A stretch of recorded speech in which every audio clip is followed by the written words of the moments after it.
be open to failure. Be open to failure. It is what would deconstruct perfectionism. It is what would propel you forward in your life in terms of having experiences. It's what would encourage you to take risks because you don't know if it's going to end up good or bad. Hey guys, welcome back to the new episode on the Transformative Purpose podcast.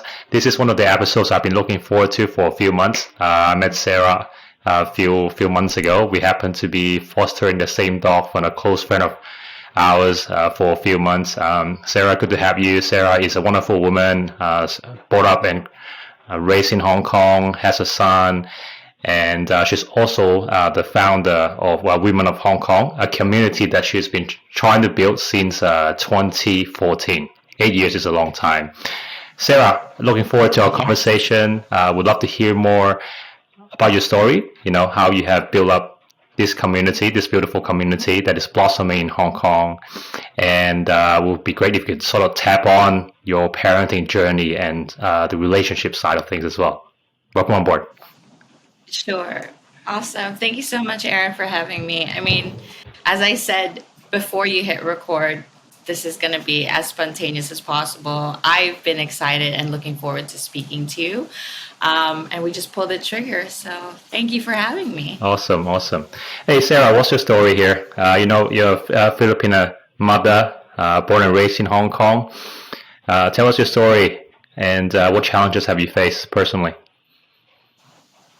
Okay, I'll start with saying I was born and raised in Hong Kong.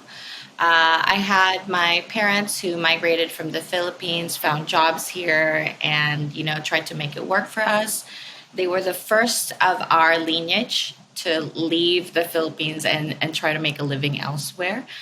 So as you can imagine, I grew up watching my dad and my mom really hustle. And try to break the stereotypes of what Filipino families could achieve. And with that it was paired with a lot of family members speaking, saying, "Why are you doing this? You don't need to. We're not really meant for that type of success. We're fine here." So I grew up with a mixture of imposter syndrome and a level of confidence that says, "Of course I can do this." I have a 12-year-old boy who just graduated. I'm a single parent, and most of my background career revolves around marketing and events.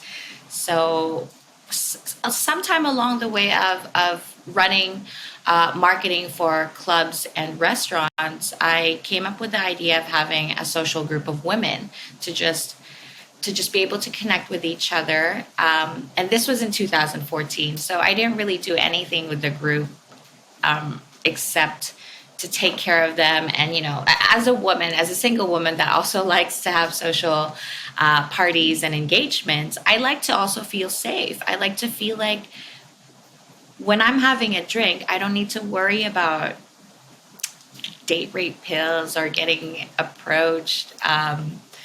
And that I realize that happens less and less if we're a big group of women. So that's really how the network started. It was just a social group of women that are here to have fun, connect, and support each other.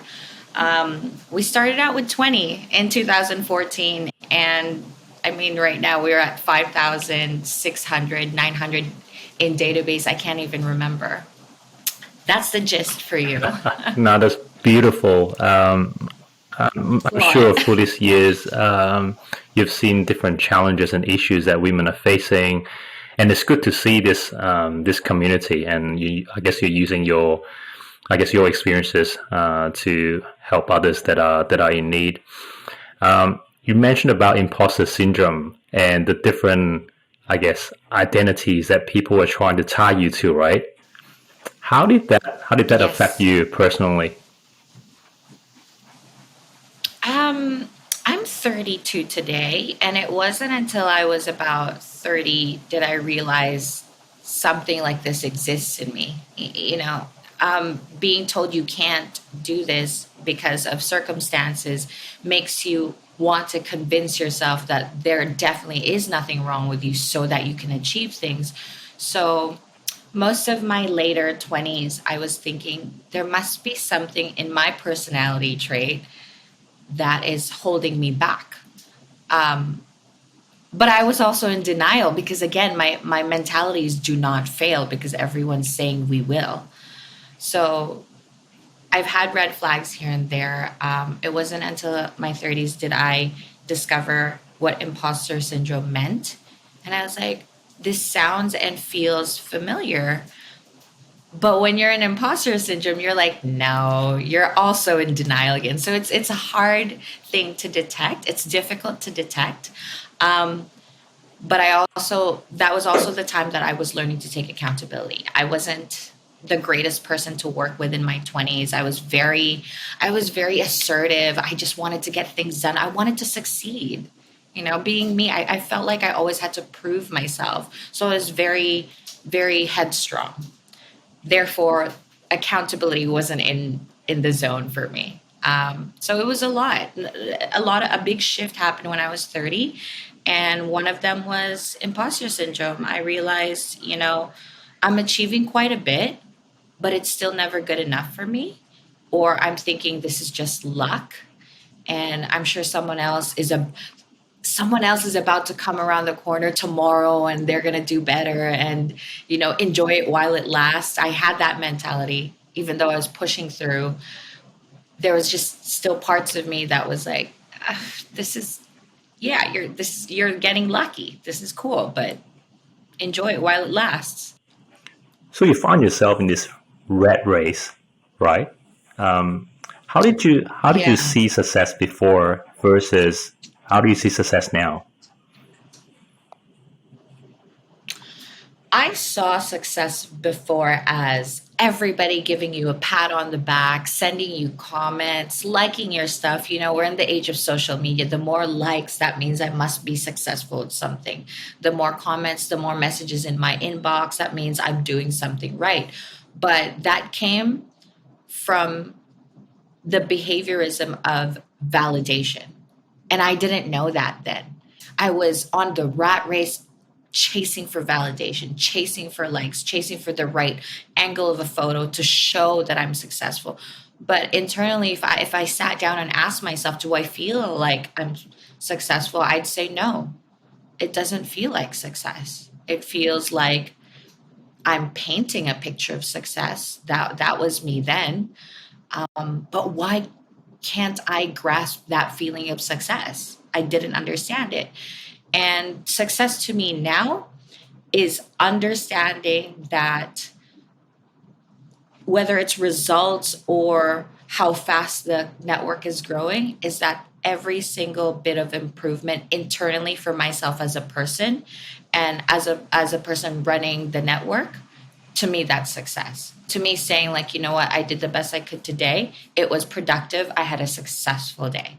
And even today, even for me, I envision our podcast right now as a success because we finally got here.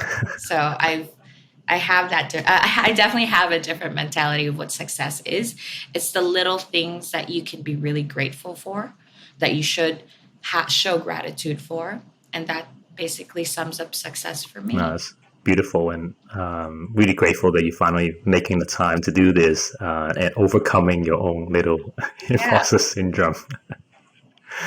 Um, Yeah, my perfectionism trait, the trait that stops me from doing things. I always tell myself, this has to be 100% perfect or I'm not going to do it.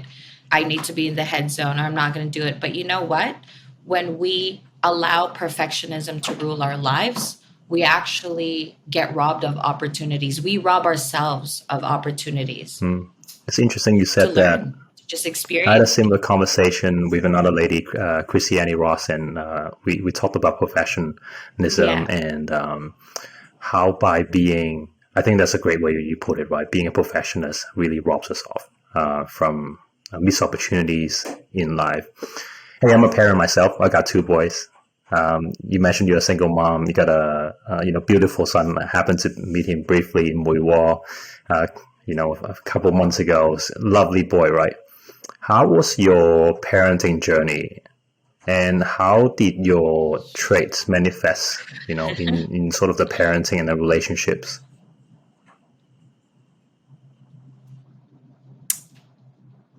I had Jaden when I was 21, and that's a really young age. Again, I had the go-getter attitude, so I was like, I could absolutely do this. Nothing's going to stop me from parenting him the right way. Um, I definitely didn't do it the right way. I am sad to have to say this, but I said that I need to always be as truthful and authentic with who I am as a person, even though some people it might cause some people to turn away. But I wasn't there for my son for at least 8 to 9 years the way that I wish I could have. I was there for him the way I thought was great. I took 2 jobs. I was on full time and I had a night role just so that I kept telling myself, I'll make money, I'll make money, I'll make enough money so that I don't have to work by the time he's 5. And then he's 5 and I'm still working. And then he's 6 and I'm still working. And then before I know it, he's 9 and I'm looking at him and it's like, he's going to hit 2 digits next year. And I'm still on the rat race. Something needed to change. And my parenting style from then to now completely flipped 180. I really woke up, and it took me nearly a decade to wake up, but I did. And we're super close. We're best friends, but with healthy boundaries because he needs to know I'm still mom. I know he doesn't want to tell me everything, and that's totally okay. I introduce him to my friends, or I encourage him to talk to other people in case he doesn't feel like talking to me. Um, but the one thing about my parenting style with him is that it must always be to equip him with as much knowledge and the attitude to try it so that he can decide for himself what's right and wrong in life. I can't be telling him what's right and wrong. I can only tell him my experience and say, we'll see what you think. We'll see how you feel about Hmm. that. How was your He's how 12. was your relationship with Jaden in the first 8 to 9 years? You mentioned, you were trying to work 2 jobs, morning, night. You were thinking that Yeah. you're trying to provide him with things that you thought he needed, and then you sort of flip that switch around. Yes. When did that switch happen? And how would you describe your relationship with him in his early years versus a relationship now? Mm. So my relationship with him in the early years revolved around my work schedule. So if I had to go to the office at 9, I'd be gone at 8. So I would only see him for about 30 minutes or an hour when he wakes up. I get to feed him, I get dressed for work, and I leave. I'm not back till 6. And because obviously I bit off more than I can chew, I have a second job at night. So I don't really come home until he's asleep. And this would go from Monday to Friday. So he'd only see me in the mornings. Back then, back then, video calls weren't really a big thing. It was webcam. So I didn't have that. Saturdays, Sundays would be the most I would see him, even though we lived in the same house. And I thought I was doing a good thing. I was trading the time we have now so that I could earn as much as I can so that I could buy more time with him in the future. But my career would promote me. So that required more hours, that demanded more responsibilities, that demanded more attention. And I would always just say, yes, yes, yes, let's do it. I didn't know that saying yes in itself was a currency, which I heard Christiani say. The word yes has value. So I do listen to that. Um, I lost a lot of time that way. As much as I loved him, to make up for it, I would buy things. I'd buy him games. I'd buy him toys. I'd buy everything. It was always money, money, money. And the psychology behind that is we're trying to make ourselves feel better for lost time, and convincing ourselves that these materialistic things and books and toys and clothes will make up for the missed time I'm not giving him. So that was my relationship then. Now I am in between freelance projects because I prioritize my time at home as a parent. I'm fully pushing for Women of Hong Kong to be hopefully my only stable job, stable source of income in the future. Um, because I really value being able to be at home, sitting here. He sees me cooking, he sees me cleaning, he sees me taking video calls. He sees me having meetings with so many women about what we could do together to make this impactful. Like, I love that he hears me speak like this. And it's better that I realized time is a resource you really cannot take back. You cannot take it back. Wow. Such an emotional sharing there, and being a first time parent with two kids, there are just so many things that we wish we had done differently, right? Yeah. And that point you mentioned about, and I think there's a misconception that all of us have, is that we think tomorrow is guaranteed, right? But sometimes Yes. it's not guaranteed. We don't know when we're going to take our last breath, and sometimes we cannot undo the damages we have done to ourselves or to others. And it's been liberating to to hear you sort of realize you've hit a point where you needed to pivot with the relationship with your son, right? Oh, Hey, yeah. having actually, Yeah. there's one question before that. I saw a picture of you with Sure. Barack Obama on your LinkedIn profile. What's happening there? Yes. Um, so that was a summit in September. It actually was such a blessing to know someone that was working in Insider. Um, and they were putting together a summit for the third time in a row. She attended my launch party for Women of Hong Kong at the Central Harbor Front in June. No, sorry, it was in July of 2021. And actually, even that event was just 3 weeks planned from June. It was crazy. So she saw the launch party in July, and she heard me speak about my intentions and the mission for why Women of Hong Kong needs to exist and what it's really for. It's not a social drinking club. It's really a support network. It's consider it your suicide hotline, but not as grief. Not as grief. It's really supports that women need in so many different levels. And she said, we're talking about diversity and inclusion in a summit in September. Are you interested in coming on board? I said, okay, cool. I've never done one. Could you tell me more about it? And then she said, I'll loop you in with my team. We're going to have a meeting with the rest of the Insider team. And in that meeting, they told us that it was actually a summit for 100 global leaders that are impacting change in a positive way. And they said the headliner is Barack Obama. So I said, that was really great. It looks cool and everything. I didn't get to talk to him or speak in the same time slot as him, but just being involved in that manner helped me shove my imposter syndrome aside and say, look, if this is still imposter syndrome, I'm pretty sure I wouldn't be invited here. I did have a moment being told, like, oh, you're only getting this shot because she's a good friend. And that's when I had to silence that imposter syndrome voice. It's wild Yeah, what happens to doesn't matter. people. People are entitled to their opinions, right? But at the end of the day, it's what we think of ourselves and what value we give to ourselves, right? Yeah.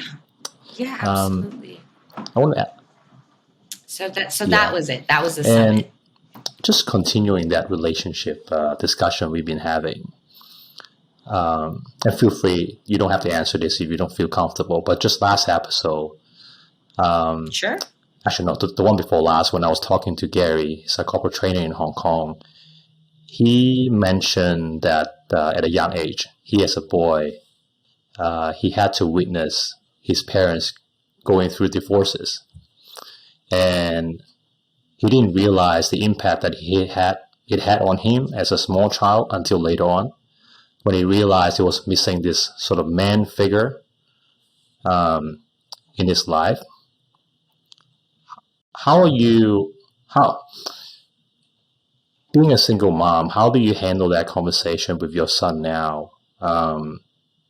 What struggles have you had, sort of, managing that from a single parent perspective?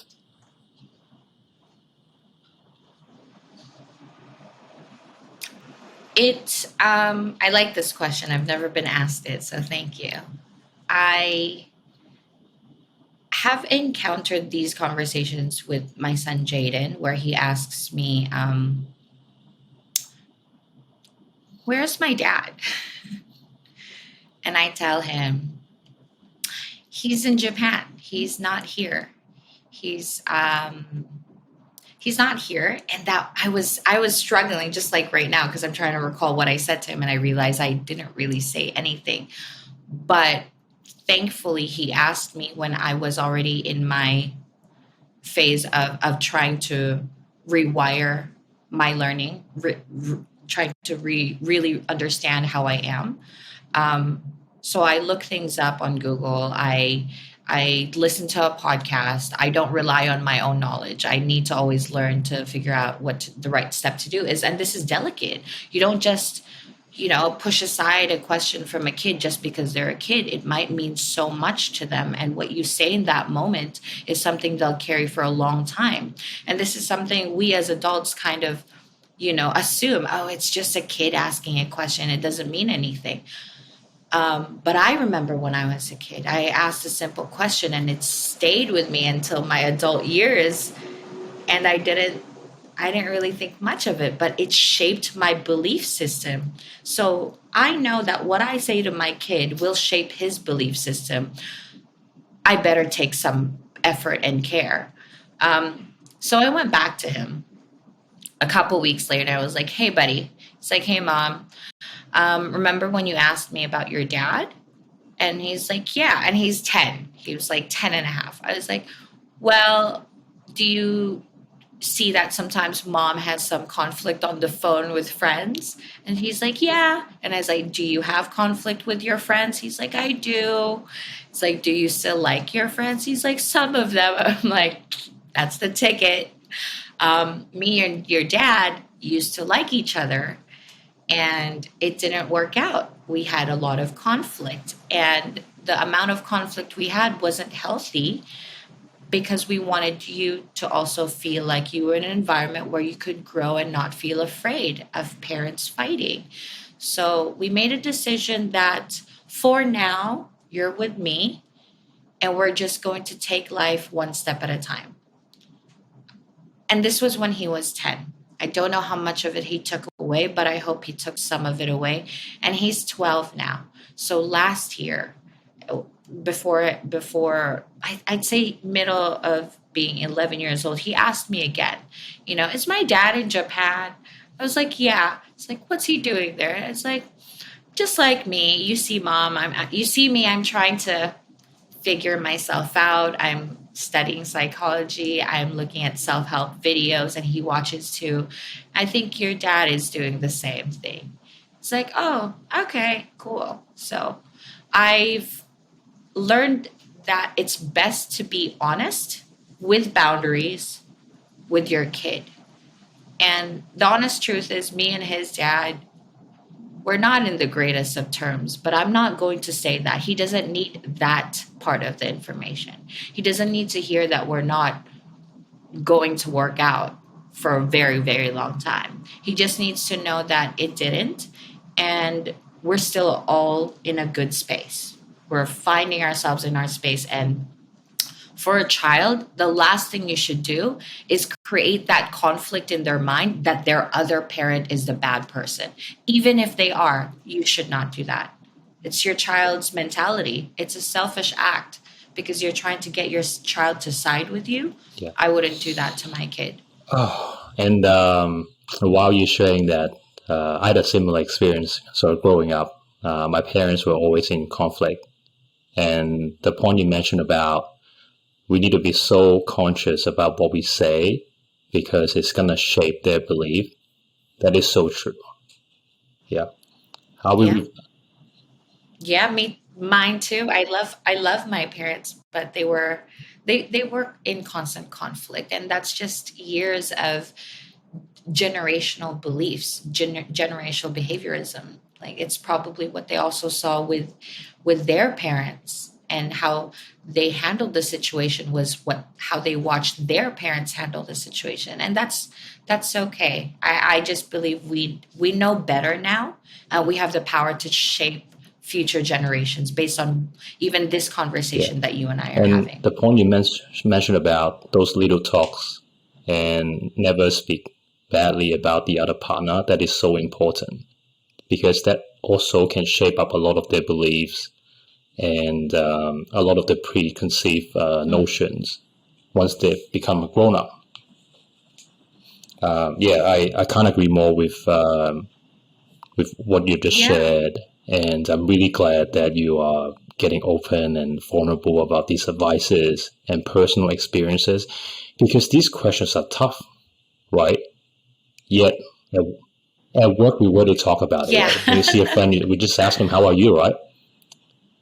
And but how But we need to talk about these things.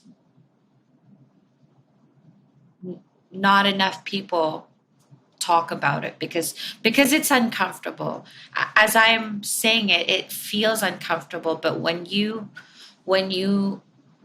become more comfortable with discomfort, it yeah, really opens up how you see life. It really does. Like there's no yeah. fear. One of There's no my one holding of my back. favorite questions that I like to use in a workshop setting during an icebreaker is just tell me a thing that no one here knows about you. It is amazing when you ask that question, and you get so many aha moments about hidden talents in the room. There was a workshop that I facilitated. It turned out that there were a few musicians in the room, and they could literally form like a band together because someone Yeah. plays the piano, someone plays guitar, someone sings. It's just amazing. But why can't we have these Yeah. conversations at work or with our Yeah. friends, right? Let's shift our gear and Yeah. talk about some of the issues Sure. that women are facing. You built a community from what 80 to 5,000, close to 6,000 now. We've heard a little bit about your personal Yeah. challenges from a relationship standpoint, from a single parent standpoint. What are some of the common challenges that you often hear in your community that we're not speaking of enough?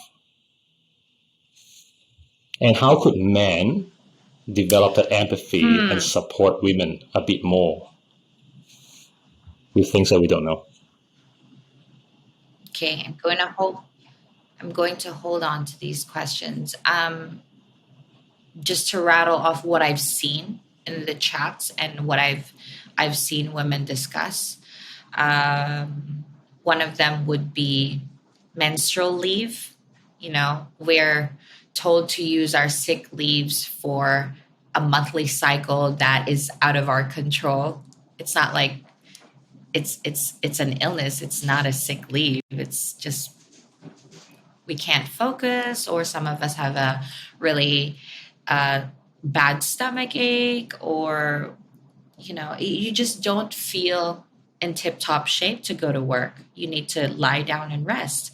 But that's one topic. Another one would be, oh man, misogyny. I encountered my first conversation that was very much in that field, and I was actually shocked. Um, there's so many that it's just rattling off in my head. It's even women's pockets. You might find this funny, but women don't really have pockets in most of our clothing, which is so simple because we want to also be able to put our octopus card or phone in a proper pocket without it looking dainty. So these are small women's issues that can range from just daily efficiency to things that affect our career or the household. Or the biggest one last year was between a husband and a wife, and your kid is no longer going to school, and there is no school because of COVID. Who's going to quit their job and stay home? Most likely the wife, and it's inevitable. Like, these are your standard social norm. And in terms of how men can support, well, I would say the first one would be try to look at women as not meat. And this doesn't apply to everyone, but I would say most men can look at us as like someone they could collaborate with, because women and men have different traits. Women and men have different skill sets. And the way psychology runs is that women and men are always going to be good at different things. No matter how much I want to be the top world runner, it's probably a man's game. And I hope nobody ostracizes me for saying that.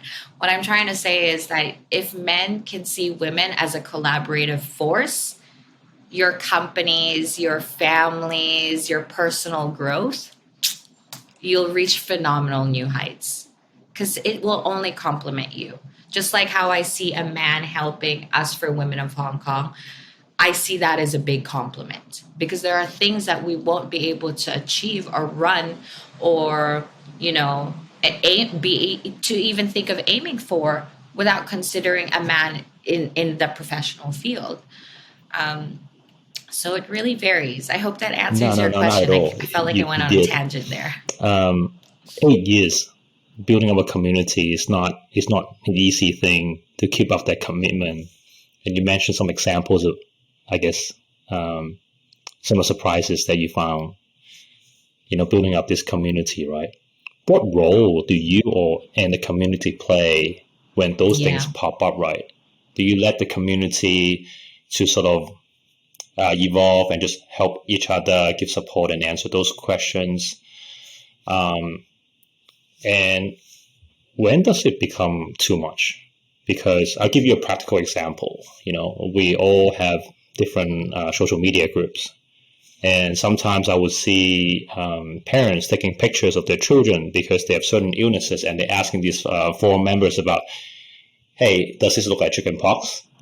And then my first reaction would be like, why are you asking the community? They're Yeah. not doctors. You should bring them to the doctor straight away. So what role do you and the community play, when you Yes. see Yes. these conflicts? And when does it become too much, and how do you manage those?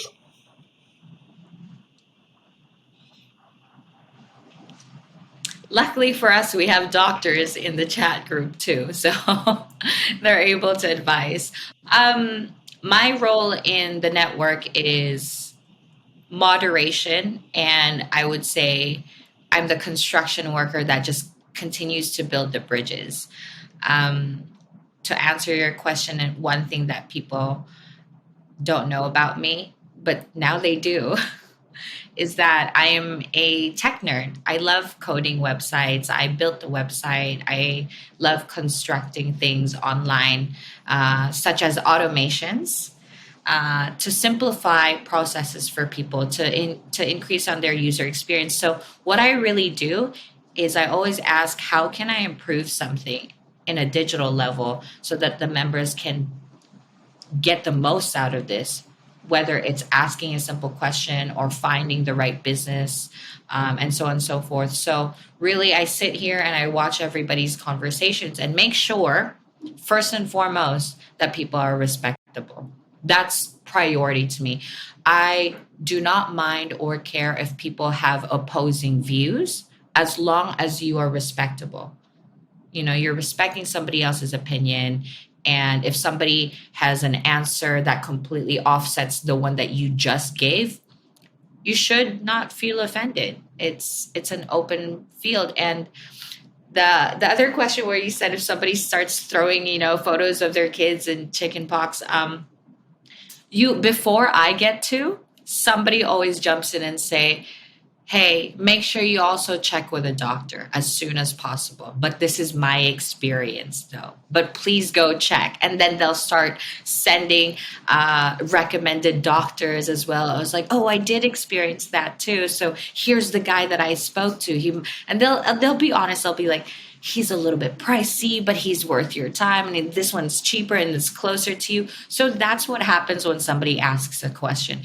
Women just can't help but want to give support. And it's such a beautiful thing. So I don't really do much. I just make sure that people feel safe as they engage in these conversations, that I'm always keeping an eye out on the chats. And we have 6 chats now. Do you only have There's a women lot. in these chat rooms or the men too?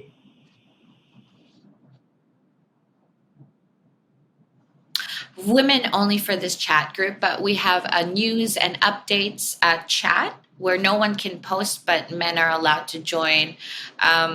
Just a side note, our network is for women in Hong Kong, but doesn't mean we don't allow men and LGBTQ supporters or just, we don't allow, it's not like we don't allow people to attend our events. They can. But there are specific ones where it's just us and Beautiful. we like it that way. So I'm going to ask you, just before we wrapped up, it's been a little over half an hour, and it's been amazing to hear your stories, and thank you so much for being vulnerable, your relationships with your partner, how to handle those difficult questions from your son, Jaden. And I'm sure new questions will keep popping up, right? But I really like the point where you mentioned, as long as we stop being ourselves, we look outward. We try not to use our, legacy or existing knowledge to handle things that we don't know. I think that's a great way to sort of handle the uncertainties and the tough questions that we might be facing. So we started this new sort of surprise question series with the guest speakers. So in the last 3 episodes, I've been just thinking about different questions that I could ask the guest speakers, and obviously we didn't plan for this, so we just have to improvise based on the questions I ask you. Okay. So yeah, 3 questions. Sure, let's go. I'm ready. It's the first one. If there's one superpower, Sarah V, you wish you had, what is that superpower? Mind reading. Mind reading. 100%. Mind reading. Nice. Mind reading. Yeah. Yeah. Definitely then I mind need to be reading. super careful about what I ask you next.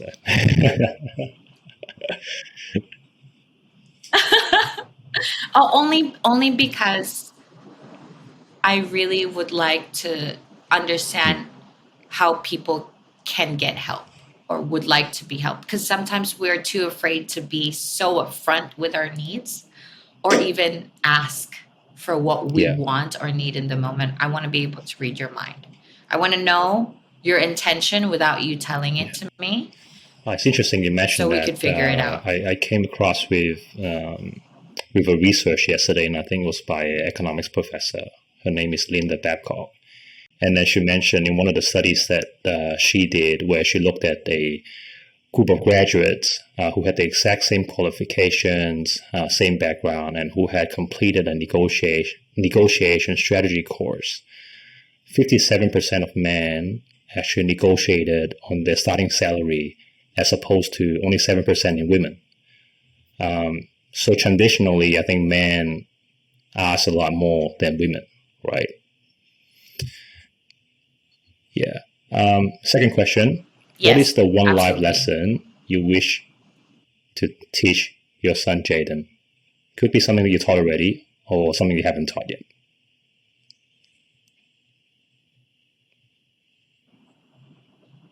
It's definitely something I'm teaching every time I have the opportunity is that be open to failure. Be open to failure. It is what would deconstruct perfectionism. It is what would propel you forward in your life in terms of having experiences. It's what would encourage you to take risks because you don't know if it's going to end up good or bad, but you're not afraid to Mm, fail. You might as well have no yeah, fear with beautiful. And the life. last one, That would be the one what do you thing. think that one thing people can do to become a better self?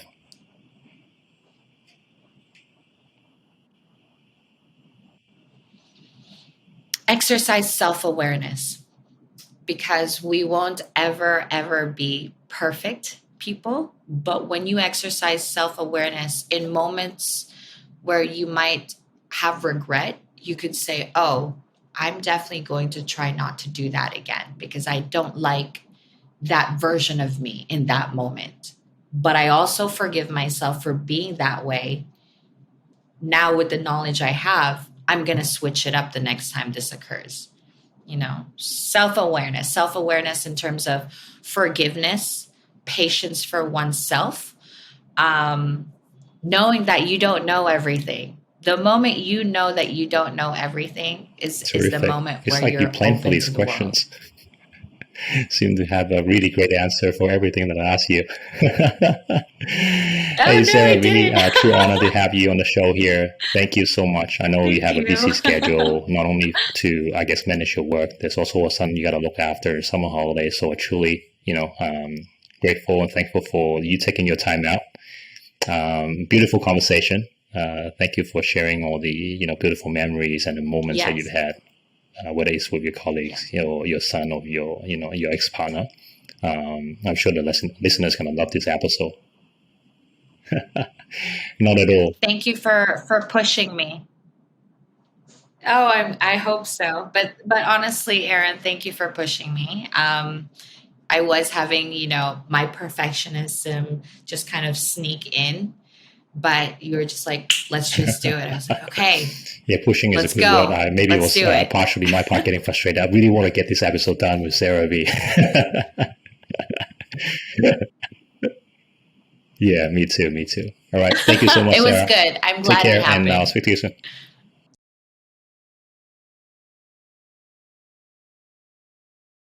The way my kid was raised, I realized he didn't have his confidence, right? He wasn't confident to make decisions for what he likes. So the time we went for ice cream, I asked him, what flavor do you want? Or what do you want to do later together with mom? He's like, I don't know, whatever you think we should do. And that was the moment I realized, wow, I raised my son in such a way where he was so engulfed in love. Again, good intentions as parents, right? We just want the best, that he feels so safe that I don't let him fall on his knees and that I make decisions for him because I know it's best. That he grew up into a 9-year-old boy that had zero confidence and would only follow what mom says he should do because mom is always right. So from then on, I switched the way that I raised my kid. The mentality now is he needs to be equipped with knowledge and skills, very important skills, like what happens when there's a fire in the house and I'm asleep? What happens if I pass out? What are you going to do? He's 9. I don't care if he's 6. He needs to know and learn these things because we don't give our kids enough credit. We don't give children enough credit. We don't think they're capable. So we say, oh, only when you're 15 do you need to know about cooking. No, my son knows how to cook an egg at the age of 9. Why? Because we did it. We failed a couple of times. I think we broke about 7 eggs in the process. 3 of them ended up on the floor. And nobody got upset because if we're going to teach our kids that it's okay to fail, start with dropping a couple eggs in the kitchen. Start with spilling water on the table. Start with letting them get messy and make mistakes and fall on their knees or even break an elbow. My This is a joke I throw my kid when I have to leave for groceries. I was like, make sure you survive. Like don't do anything that will kill you while I'm Don't away burn for down like the five house. minutes. Yeah, he exactly. So we throw it off as a joke, but now it's top priority as a parent. Our role as parents is, are we raising our kids to be able to survive if ever one day we're no longer here? Does he know how to get water? Does he know the emergency phone number? Don't mind or care if they're only 4, 5, or 6. Start teaching these skills at a young age. My kid knows how to, well, obviously it's not a profession, but my kid knows the basics of what happens when there's a fire. No, you don't go grab your toys and your most expensive book. Get out and call emergency. So as parents, it's our responsibility. And the confidence level a kid has will be dependent on how confident you are in believing they're capable in failure. They're capable in success after failure. So that That's how I see it. So that conversation you had with your son was the shame moment. Was it a shame moment was it the moment that your shame hit you, or was it something else? It was heavy but gradual. It was like a tiny voice today, and tomorrow it got louder, and then the next day it was like, why are you not teaching him this? And the next week it was like, how come he doesn't even know how to boil an egg? Because I got sick. And there were times where I thought, okay, well, while I'm sick and he's young, we're basically in trouble. Yeah. What happens if I don't wake up? Does he know what's... Of course, all these morbid thoughts happen because I have a neurotic trait, so I need things to work out. But I hold on to that thought, and I use it in my power, in a sense where, sure, let's use my neuroticism and make sure that he's well prepared for life without me. Yeah. That he can handle a house without me. Yeah. He knows how to clean the kitchen, and he's only 12. Yeah. And I'm proud to say that. He helps me with laundry. He reminds me of bills at the end of the month. He's like, Mom, did you pay this yet? And it's not that I'm making him into my assistant, but if one day I'm not here, I want him to still be able to enjoy life in a way where he knows how to take care of himself, because I didn't. I love Mom. I love Dad. But I wasn't raised in a way where I was equipped. Because of the type of love they had for me, everything was done for me. I was spoiled, rotten, and I loved it.